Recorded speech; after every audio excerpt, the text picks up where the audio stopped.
Hey everybody, it's Jason Blaha here. It's time for another breakfast with Blaha, and today I'm having Greek yogurt.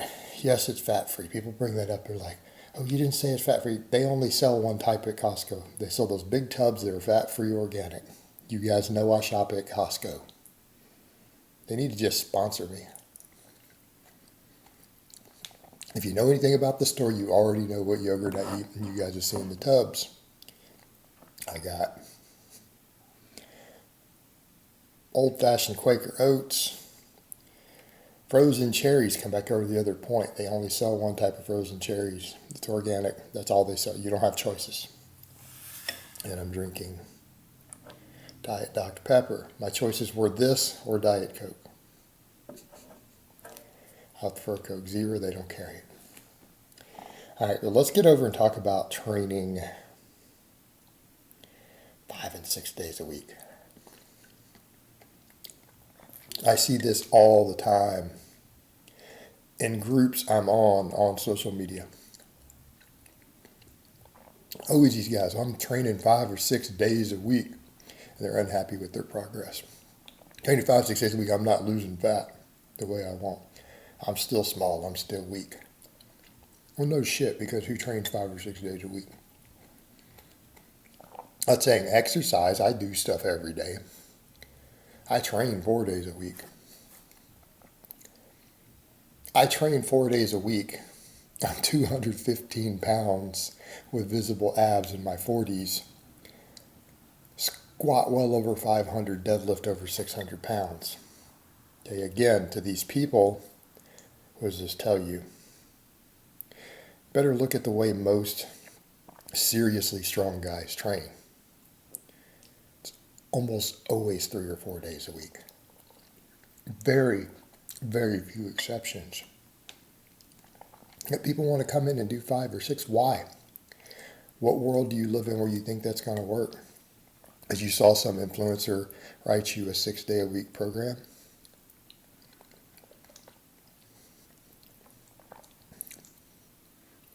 You think they did that because it's trendy or because they actually believe in it?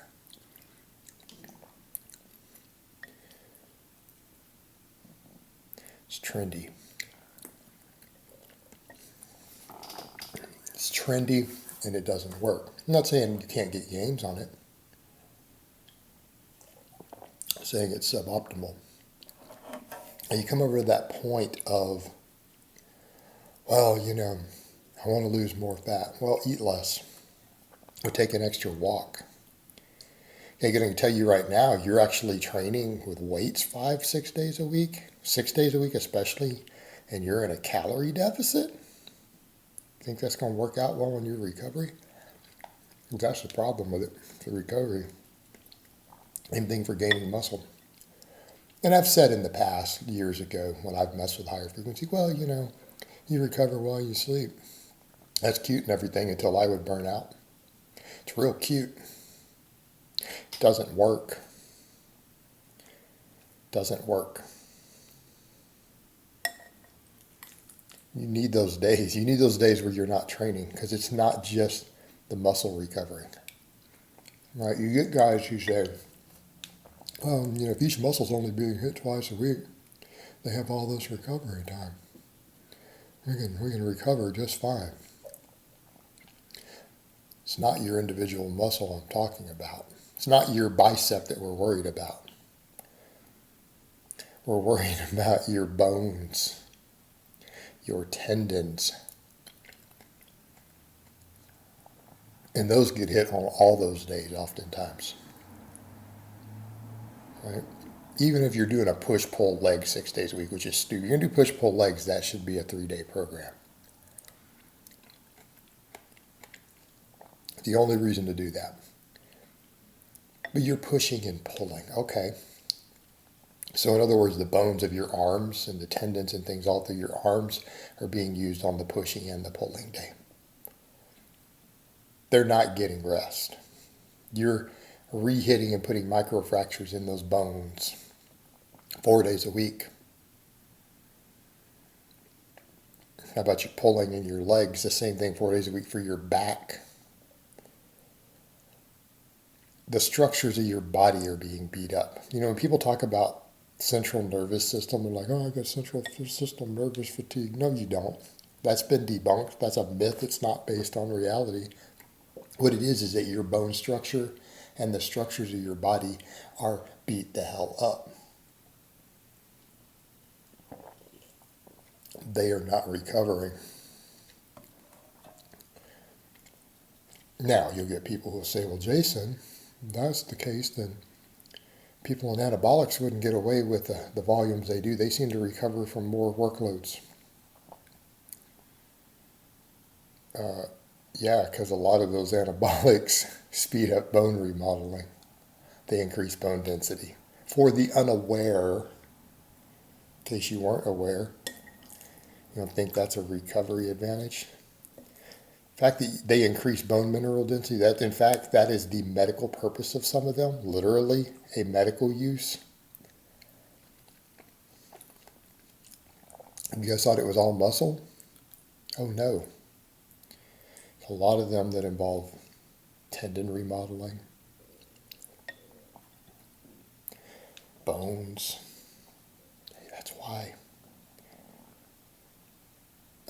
That's one of the reasons they're speeding up recovery. But that's a lot of this fatigue you guys are talking about is because the structures of your body are beat up. And if you're trying to train with load, okay, I'm not talking about doing some jogging or some cardio or some extra abs. I'm talking about loading your body. If you're going to try to do that 6 days a week, don't complain when you don't recover.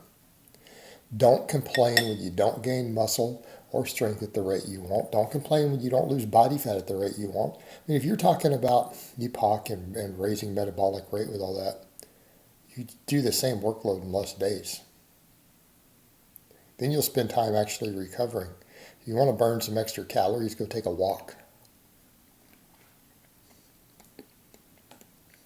And I'm not saying higher volume training can't contribute, but it only contributes effectively when you recover so that you can sustain the workloads, so that you're creating a large hypertrophic response in the body to partition that weight loss better.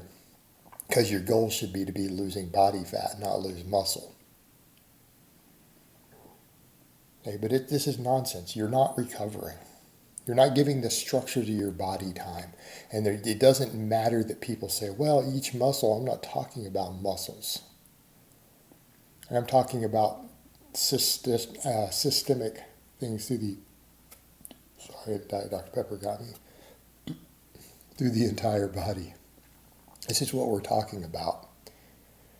That's what I mean by your recovery. I'm not talking about your bicep. All right, guys, but that's really all I have to say on that today. I hope it's been informative, and I will talk to you guys next time.